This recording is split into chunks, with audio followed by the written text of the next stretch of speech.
ఇంకా 'big boss' అయితే 1 వీకే ఉండబోతుంది. టాప్ 5లో ఉన్న ఐదుగురు గురించి మనమైతే మాట్లాడుకుందాం ఈ వీడియోలో. వాళ్ళు ఫస్ట్ నుంచి ఎలా ఉన్నారు, ఇప్పుడు ఎలా మారారు, ఎలా టాప్ 5కొచ్చారు అనేది ఈ వీడియోలో అయితే మాట్లాడుకుందాం. ముందుగా మన ఛానల్ ఎవరైనా సబ్స్క్రైబ్ చేసుకోకుంటే సబ్స్క్రైబ్ చేసుకోండి. మీరు సబ్స్క్రైబ్ చేయడం ద్వారా నాకు సపోర్ట్ చేసిన వాళ్ళు అవుతారు. ప్లీజ్ సపోర్ట్ మీ. ఇప్పుడైతే వీడియోలోకైతే వెళ్దాం. ఫస్ట్ ఫైనలిస్ట్ అయిన కళ్యాణ్ అయితే మనం స్టార్ట్ చేద్దాం. కళ్యాణ్ బిగ్ బాస్ స్టార్టింగ్లో తనుజతో ఊరికే గొడవ పడేవాడు, డెమాన్తో చాలా క్లోజ్గా ఉండేవాడు. కానీ ఇప్పుడు అదే రివర్స్ అయిపోయింది. తనుజతో క్లోజ్గా ఉంటున్నారు, డెమాన్తో దూరంగా ఉంటున్నారు. ఇంకా గేమ్ విషయానికి వచ్చేసరికి ఫస్ట్ నుంచి తను బాగానే ఆడుతున్నారు. మధ్యలో 5 స్టార్మ్స్ వచ్చినప్పుడు అయితే కొంచెం డౌన్ అయ్యారు వాళ్ళన్న మాటలకి. ఇంకా సంజన గారు ఇంకొకసారి అన్నారు కదా, సెలబ్రిటీస్ చుట్టూ తిరుగుతున్నావు అనేసి. అందరూ అన్న మాటలకైతే కళ్యాణ్ కొంచెం గేమ్లో డౌన్ అయ్యాడు. అప్పుడు మళ్ళీ తర్వాత రీస్టార్ట్ చేశారు తన గేమ్ని. 2 టైమ్స్ అయితే కెప్టెన్ అయ్యాడు. ఫస్ట్ ఫైనలిస్ట్ తనే అయ్యాడు. అన్ని గేమ్స్లోనూ ఫస్ట్లో ఉంటున్నాడు. క్యారెక్టర్ పరంగా కూడా చాలా సైలెంట్గా ఉంటాడు. తను ఎవరితో గొడవ పడడు, జెన్యూన్గానే ఉంటున్నాడు. కళ్యాణ్ విన్నర్ అవ్వడానికి కూడా చాలా దగ్గరలో ఉన్నారు. ఇంకా 1 వీకే కళ్యాణ్ విన్నరా రన్నరా అనేది తేలిపోతుంది. నెక్స్ట్ మన సెకండ్ ఫైనలిస్ట్ వచ్చేసి తనుజ. తనుజ గారు ఫస్ట్లో కోపంగా ఉండేవారు, ఎవరితో కలిసి మాట్లాడేవారు కాదు, అందరికీ దూరంగా ఉండేది, ఒక్కతే కూర్చునేది, ఇమాన్యుల్తో మాత్రమే మాట్లాడేది. కానీ లాస్ట్కి వచ్చేసరికి అందరితో కలిసిపోయారు, బాగా ఆడుతున్నారు గేమ్స్. అప్పటికి ఇప్పటికీ చాలా స్ట్రాంగ్ అయ్యారనే చెప్పుకోవచ్చు. గేమ్స్ పరంగా అయినా కానీ, అందరితో మాట్లాడడం పరంగా అయినా కానీ, అందరితో కలిసిపోవడం పరంగా అయినా చాలా మారారు. తను ఎవరితోనైనా బాండింగ్ పెట్టుకుందంటే వాళ్ళను ఈజీగా మర్చిపోదు. వాళ్ళ గురించి చాలా స్టాండ్ తీసుకుంటుంది. అలాగే బర్నీ గారి గురించి చాలా స్టాండ్ తీసుకుంది. చాలా ఎమోషనల్ అయ్యింది. తను వీక్గా ఉన్నా కానీ గెలవాలన్న ఆసక్తితో అన్నిట్లో తన 100% ఇచ్చి వీలైనంత వరకు గెలుస్తూనే వచ్చింది. తనుజ గారు కూడా విన్నర్ అయ్యే అవకాశం అయితే చాలానే ఉన్నాయి. తను విన్నరా రన్నరా అనేది మనం 1 వీక్లో అయితే తెలిసిపోతుంది. ఇంకా నెక్స్ట్ థర్డ్ ఫైనలిస్ట్ వచ్చేసి demon Pawan. Demon Pawan first నుంచి బాగా ఆడుతున్నారు. తను స్ట్రాంగ్ అని అందరికీ తెలిసిపోయింది. గేమ్ ఆడాలంటే కూడా తనతో భయపడే వాళ్ళు ఫస్ట్లో. 5 స్టార్మ్స్ వచ్చిన తర్వాత రీతుతో గొడవల వల్ల కొంచెం గేమ్ అయితే తగ్గించాడు.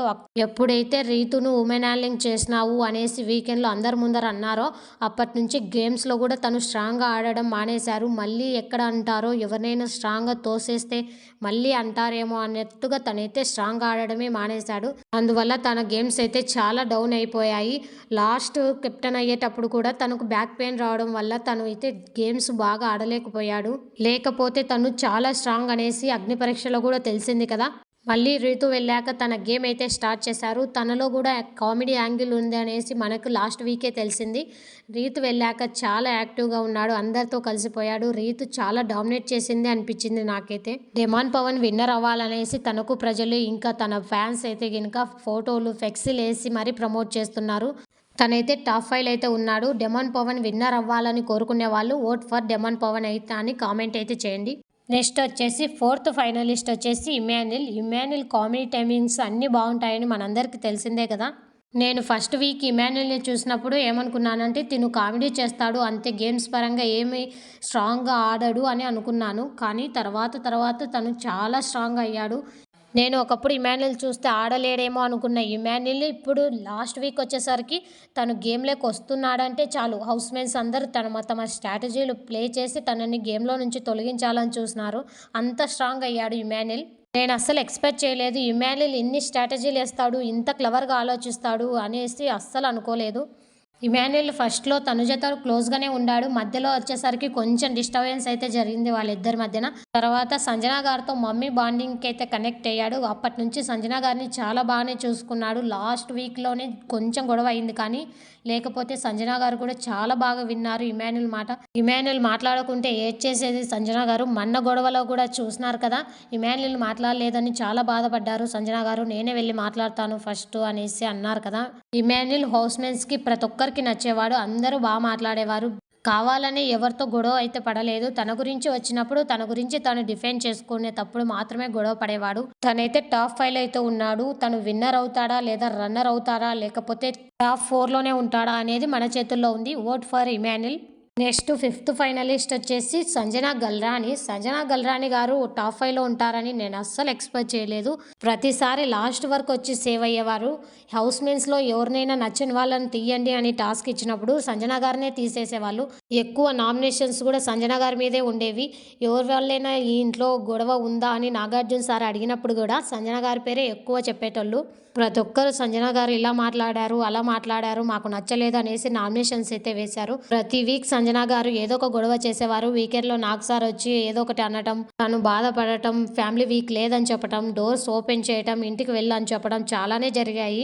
ఇలాంటి మనిషి, ఇలాంటి మెంటాలిటీ ఉన్న మనిషి మాత్రం బిగ్ బాస్‌లో ఇన్ని డేస్ ఉంటాదని నేను అస్సలు ఎక్స్‌పెక్ట్ చేయలేదు.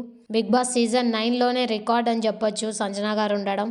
సంజన గారు అందరిని ఎంత ఇరిటేట్ చేస్తారో అంతే కామెడీ చేస్తారు, అంతే జెన్యూన్‌గా ఉంటారు, అంతే గొడవలు పడతారు. అన్నిట్లోనూ పర్ఫెక్ట్‌గా ఉన్నారు సంజన గారు. ఇది తక్కువ, ఇది ఎక్కువ అన్నట్టే లేదు. అన్నీ ఈక్వల్‌గా ఉన్నాయి. తనని చూసి మనం చాలా నేర్చుకోవాలి. చిన్న పిల్లల్ని ఇంటి దగ్గర వదిలేసి తన గురించి తను ఆలోచించుకోకుండా, తన పిల్లల భవిష్యత్తు కోసం తన హెల్త్ గురించి కూడా ఆలోచించుకోకుండా గేమ్స్ ఆడడానికి వచ్చారు. బిగ్ బాస్ ఆపర్చునిటీ వస్తానే ఏమి ఆలోచించుకోకుండా వచ్చారు. ఎన్ని ఫుడ్ క్రేవింగ్స్ ఉంటాయి అవన్నీ కంట్రోల్ చేసుకుంటూ, తన ఎమోషనల్ని కంట్రోల్ చేసుకుంటూ, తన పిల్లోని చూడకుండా ఇన్ని నెలలు ఉండడం అనేది చాలా గ్రేట్ అని చెప్పుకోవచ్చు. ఎవరు ఎన్ని అన్నా ఆ కొద్ది టైం మాత్రమే ఆలోచించి ఏడ్చి వదిలేస్తుంది. తర్వాత మళ్ళీ నవ్వుతూనే ఉంటుంది, అందరితో మాట్లాడుతూనే ఉంటుంది. హౌస్ మేట్స్ అందరితో చాలా జెన్యూన్‌గా ఉంటుంది, అందరితో కలిసిపోతుంది. తనకేమనిపిస్తుందో అది ట్రాన్స్పరెంట్‌గా చెప్పేస్తుంది. నిన్న కూడా చూడండి వీకెండ్‌లో నాగ్ సార్‌ని, సార్ పిజ్జా పంపించండి సార్, నాకు అడిగేకి సిగ్గేమీ లేదు సార్, అడుగుతున్నాను ప్లీజ్ సార్ అని అడిగినప్పుడు నాకెంత క్యూట్ అనిపించిందో. నాగ్ సార్ కూడా తన జెన్యూనిటీ చూసే హౌస్‌లో ఉంచారని నేనైతే అనుకుంటాను. సంజన గారి వల్లనే బిగ్ బాస్‌కి టీఆర్పీ రేటింగ్ పెరిగిందని మనందరికీ తెలిసిందే కదా! మనం లాస్ట్ వీడియోలో కూడా చెప్పుకున్నాం. ఇప్పుడు సంజన గారైతే టాప్ 5లో అయితే ఉన్నారు. టాప్ 1లోకి వెళ్ళలేకపోవచ్చు కానీ టాప్ 3లోకన్నా రావాలని నేనైతే కోరుకుంటున్నాను. ఓట్ ఫర్ సంజన గారు. Thank you for watching. Please subscribe.